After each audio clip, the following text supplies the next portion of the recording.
Assalamualaikum warahmatullahi wabarakatuh. Jumpa lagi teman-teman. Kali ini saya mau bagi-bagi lagi cerita tentang sensasi. Jadi dalam berzikir nafas itu kita sering merasakan berbagai sensasi-sensasi kejiwaan, sensasi jiwa, atau sensasi batin, atau sensasi rohani. Jadi dalam berzikir nafas itu banyak teman-teman yang mereka ketika berzikir nafas merasakan kok pengalaman ini seperti pengalaman yang membuat kita bertanya-tanya, ini maknanya apa, itu maknanya apa. Jadi apapun yang kita lihat, apapun yang kita dengar, apapun yang kita rasa adalah itu sebuah proses. Kenapa saya bilang sebuah proses? Contohnya saja ketika kita melakukan suatu perjalanan dari rumah, kita mau pergi ke pasar. Dalam perjalanan itu pasti ada ya proses atau yang kita pandang. Kita melihat pemandangan ini, kita melihat pemandangan itu, kita menjumpai suatu kejadian tertentu, kita mendengar sesuatu yang belum pernah kita dengar, macam-macam.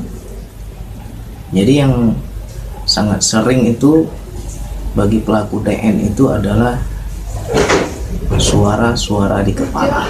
Nah, jadi dalam kita ber-DN, dalam kita berzikir nafas, ada suatu pengalaman yang membuat mungkin teman-teman juga pernah mengalami.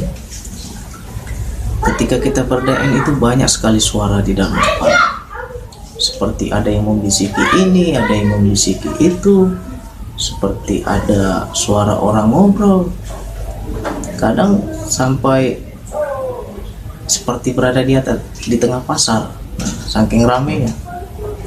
Dari mana suara itu? Terkadang ada suara kuping ini seperti berdengung. Kita mendengar dengungan dari jarak jauh, nging, berdengung, macam-macam. Jadi ya kalau kita tidak mendapatkan fenomena atau pengalaman seperti itu, berarti bagus. Nah, jadi jangan dicari. Apabila teman-teman pertanyaan, kok saya nggak seperti itu ya, kok saya nggak seperti yang lainnya ya, mereka kok mempunyai pengalaman yang luar biasa, saya kok nggak ngerasa apa-apa. Itu sebenarnya itulah fokus, itulah yang namanya kesadaran kita itu tidak lagi kepada yang lain-lain, kesadaran kita kepada Allah. Ketika kita berjalan, kita mau ke pasar naik sepeda motor, tujuan kita hanya pasar. Niat kita, hati kita, yang kita pikirkan hanya pasar. Aku ingin ke pasar. Ketika kita melihat pemandangan di sekitar, kita nggak tergoda. Kita tidak istilahnya mampir-mampir. Nah, jadi itu yang dibilang lurus. Itulah orang yang lurus. Jadi mereka tidak lagi terpengaruh dengan sensasi-sensasi. Jadi menurut saya sangat bagus orang yang nggak melihat apa-apa ketimbang yang melihat. Nah, jadi yang melihat ini apakah tidak bagus? Bagus juga, bukan yang nggak bagus. Orang yang melihat berarti dia berjalan. Nah, jadi ada dua versi ini, orang yang tadi yang tidak melihat. Orang yang melihat berarti dia sudah berjalan, sehingga dia melihat pemandangan. Terkadang merasa di alam yang luas, macam-macam. Merasa kok saya ini kayak di Bima Sakti, ya kan, aneh-aneh aja kan. Malah ada seorang teman yang cerita ke saya sampai ke Mesir katanya. Aduh, itu sudah sedikit lagi Mekah, saya ingin ke Mekah tapi nggak bisa. Nah, jadi sebenarnya bukan itu tujuan. Tujuan dalam ber-DN kita harus luruskan, harus bertemu kepada Allah yang tidak diserupakan dengan apa. Rasakan Allah yang dekat. Jadi ketika kita itu ber-DN, jasad ini sudah hilang kesadaran, kita akan masuk pada jiwa. Jadi yang dikatakan jiwa, batin, rohani, nafs, diri, itu sama. Itu sama. Jadi ketika kita masuk kepada diri yang sebenar diri, di situ kita sudah masuk ke wilayah gaib. Nah, jadi yang kita dengar, kita rasa, kita pandang, itu adalah suatu fenomena gaib. Nah, makanya ada teman-teman yang sharing ke saya, kadang melihat sesuatu yang sangat menakjubkan.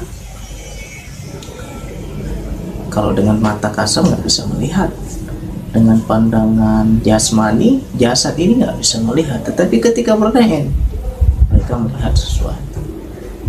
Ya, tapi itu jangan terlena. Itu hanya proses dalam perjalanan kita mendekat kepada Allah. Jangan terlena. Karena kalau terlena nanti kita itu nggak berjalan. Kita berhenti di situ. Contohnya saya ke alam tenang. Nah, ini ada satu, dan namanya orang berzikir itu pasti akan mendapatkan ketenangan. Jadi ketenangan itu apabila sudah masuk kepada jiwa, sehingga kita tidak lagi berpikir, tidak lagi berangan-angan, tidak lagi merasa-rasa, hanya ketenangan. Nah, ketika kita masuk ke wilayah ketenangan itu, apakah kita terlena di situ ataukah kita meneruskan perjalanan? Jadi sangat banyak yang terjebak terlena. Nah, sehingga sadar Allahnya itu lepas. Kalau sadar Allah sudah lepas, terlena, terlalu tenang, terlalu nyaman, berarti kita nggak jalan lagi. Padahal perjalanan ke Allah itu tiada kata sampai, berlapis-lapis. Nah, jadi nggak ada yang dibilang saya sudah sampai. Nggak ada. Semakin ditembus ada lagi, ditembus lagi ada lagi. Jadi itu harus, namanya yang penting prosesnya, perjalanan mendekat. Kita rasa kita sudah dekat, tetapi ada lagi yang lebih dekat. Nah, itulah terus menerus kita itu kesadaran kita ke Allah, menuju Allah, berjalan, jangan berhenti. Nah, jadi kalau yang tadi itu masuk ke wilayah tenang, sudah terlalu tenang, nyaman, akhirnya apa? Tertidur. Nah, ini sangat banyak yang terjadi. Sudah tenang, dia dalam berdeen, nyaman, anteng aja ya kan, akhirnya tertidur, hilang kesadaran. Jadi seharusnya yang tertidur itu jasad aja, jiwa kita, nafs kita jangan ikut-ikutan tidur.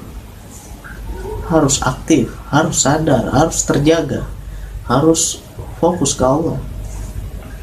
Nah, jadi di situ yang tergantung dari niat kita.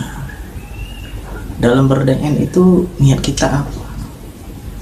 Niat kita mau cari kesaktian atau mau mendekat kepada Allah. Nah, jadi sini banyak yang salah tujuan sih. Niatnya ingin sakti, ingin terbuka cakra, ingin aktif indera keenamnya, macam-macam. Itu kalau sudah seperti itu pasti DN-nya nggak ada manfaat bagi dia, karena niatnya sudah salah. Jadi kita tuh harus lurus. Niat kita ke Allah tuh, ya Allah, aku ingin mendekat kepadamu. Nggak ada niat yang lain. Jangan merasa ingin sakti, ingin ini, ingin itu, nggak ada. Bahkan apabila kita sudah mencapai surga, jadi apabila kita itu mendapatkan fenomena, waduh ini kok indah sekali, apakah ini yang namanya surga, seolah-olah kita di surga. Kalau orang yang benar-benar sadar Allah, itu pun dia tinggalkan. Ya Allah, bukan ini yang aku inginkan. Yang aku inginkan mendekat padamu ya Allah. Surga ditinggalkan. Jadi tujuan kita apa? Jangan kita itu terpesongkan atau salah jalur.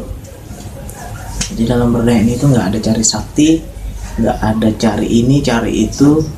Ketenangan aja kita harus tinggalkan, bukan cari tenang dalam berdaya, harus kita tinggalkan.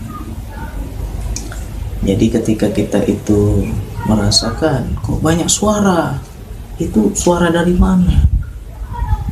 Ya kalau menurut saya, saya juga masih belajar. Saya juga nggak paham yang istilah yang goib-goib, saya nggak paham. Jadi saya juga masih belajar. Ya menurut saya suara itu adalah dari pikiran kita sendiri. Pikiran kita yang bercerita, pikiran kita yang berbicara. Nah, kalau kita sudah terbiasa mendengar suara itu, berarti kita akan peka pada bisikan-bisikan nafsu. Nah, yang selama ini kita selalu berbuat salah, berbuat dosa, kita mengikuti nafsu karena kita nggak mendengar suara itu. Nah, jadi kalau yang orang yang sudah mendengar itu, berarti dia sudah peka. Cuman jangan takut. Kok ada suara ini, kok ada suara itu, jangan takut. Kita ke Allah, ngapain takut? Jadi ada satu teman itu, dia bercerita sama saya ketika dia berzikir nafas, jasadnya ambruk, jatuh kayak orang pingsan, tetapi di dalam dirinya sadar. Ketika di dalam dirinya sadar, dia mau bergerak, nggak bisa bergerak lagi. Terus dia mendengar zikir yang berzikir dengan sendirinya, Allah, Allah, Allah, tetapi bukan dirinya lagi yang berzikir. Suara dari mana itu? Nah, situ dia kaget, ketakutan dia. Nah, jadi menurut saya itu jangan takut. Apabila kita sudah bisa mendengar suara nafas yang berzikir dengan sendirinya, Allah, sebenarnya kita itu harus mencari, harus mendekat. Allah itu yang mana? Contohnya ada kawan saya mencari si Tony, mencari si Baso misalnya. Jadi di Baso yang mana orangnya? Saya bilang itu Baso. Nah, seharusnya begitu juga kita dalam berdaya. Ketika kita mendengar Allah, kita sebenarnya ditunjukkan itu Allah, itu Allah, dia Allah, dia Allah. Nah, kita cari, kita mendekat. Kesadaran kita jangan pada suara itu, kesadaran kita harus kepada Allah. Kita ditunjukkan. Nah, jadi banyaklah fenomena-fenomena yang pengalaman teman-teman itu ya macam-macam, tergantung pelajaran Allah. Jadi apapun yang kita dengar, apapun yang kita rasa, apapun yang kita lihat, selalulah berprasangka baik pada Allah. Kenapa saya bilang berprasangka baik? Karena kalau kita berprasangka buruk jadi takut nanti. Kenapa saya bilang takut? Ketika kita berdaya nampak sesuatu sosok atau pemandangan yang aneh-aneh, nanti kita kira, wah, jangan saya sesat ini. Kok saya melihat ini, kok saya melihat itu? Jangan, sebenarnya kita itu sudah masuk pada jiwa, sudah masuk kepada wilayah yang goib, sehingga kita bisa melihat yang goib juga. Allah itu maha goib. Mana bisa kita melihat Allah dengan pandangan jasad ini? Jadi ketika kita sudah bisa masuk pada jiwa, maka Allah itu tidak lagi dibilang goib. Allah itu zahir, Allah itu tampak. Tampaknya seperti apa? Ya dengan kesadaran. Gak bisa kita umpamakan Allah bentuknya begini, bentuknya begitu. Tidak. Dengan kesadaran jiwa kita ini menyaksikan bahwa itu Allah memang. Nah, itulah yang dibilang penyaksian la ilaha illallah. Itu dibilang ilmu syahada. Nah, jadi harus sampai seperti itu. Kita latih terus, berzikir nafas sampai menyaksikan Allah. Jadi yang dibilang sadar Allah ini bukan sebatas sebutan kata sadar Allah. Ini dalam maknanya, ini sadar Allah ini. Bagaimana kita menyebut Allah sampai kita menyaksikan Allah, sampai kita berhadapan sama Allah, berisan kepada Allah. Nah, itu harus dilatih. Semua itu perlu latihan. Jadi kalau kita itu sudah peka, sudah terlatih, nanti kita itu akan paham ilham Allah pada diri kita. Paham kita. Jadi apapun sensasi, fenomena dalam berzikir nafas, jangan takut. Jadi kalau kita mengalami suatu pengalaman ini, pengalaman itu, ya sharing lah ke teman-teman, sharing ke teman-teman, kepada sahabat-sahabat DN yang lain di grup WhatsApp, agar kita tuh, oh saya sudah begini, oh saya sudah begitu, agar kita tuh yakin. Nanti salah tafsir akhirnya takut, udah takut akhirnya DN-nya dihentikan, kan rugi. Padahal Allah memberi karunia kepada kita tapi kita salah tafsir. Atau kita bilang, wah jangan-jangan setan ini, jangan-jangan yang saya lihat ini saya sesat. Nah itu kacau tuh. Ke Allah kok sesat. Yang bikin sesat itu apabila kita niatnya bukan ke Allah. Kalau niat kita benar-benar ke Allah, Allah akan hadir. Jadi sensasi-sensasi dalam berzikir nafas itu hanyalah pemandangan. Apabila kita melihat, syukuri, alhamdulillah kita dikasih lihat. Nah, apabila kita belum melihat, syukuri juga, berarti kita itu tidak terlena lagi dengan sekeliling. Kita hanya fokus ke depan, hanya fokus pada tujuan, tidak lagi tergoda. Nah, jadi melihat atau tidak melihat, merasa atau tidak merasa, itu sebenarnya punya kelebihan dan kekurangan masing-masing. Jadi nggak ada yang dibilang, wah DN saya gagal, saya nggak merasakan apa-apa. Jangan, justru itu yang baik, karena nggak ada godaan, nggak ada ujian dalam perjalanan. Coba seandainya kita itu, mental kita, niat kita belum lurus, dibuka sama Allah, dikasih dia pemandangan yang indah-indah, yang membuat kita takjub, akhirnya kita terlena di situ, lupa awalnya, lalai dari Allah, akhirnya sadar awalnya lepas. Ya di situ aja udah perjalanan, nggak ada lagi perjalanan. Jadi coba untuk teman-teman semua, apapun yang kita dapatkan dalam ber-DN, apapun yang kita rasakan, jangan diam, berbagilah, berbagi pada teman-teman yang lain, saling sharing, biar kita tahu saya ini udah benar apa salah, kalau saya salah di mana salah saya. Jadi semoga nanti teman-teman saling mengingatkan, teman-teman juga saling membimbing kita kepada Allah, sama-sama kita belajar. Saya juga masih belajar, jadi bukan berarti saya ngomong ini saya udah pintar, tidak ya, itu hanya sebatas yang saya tahu.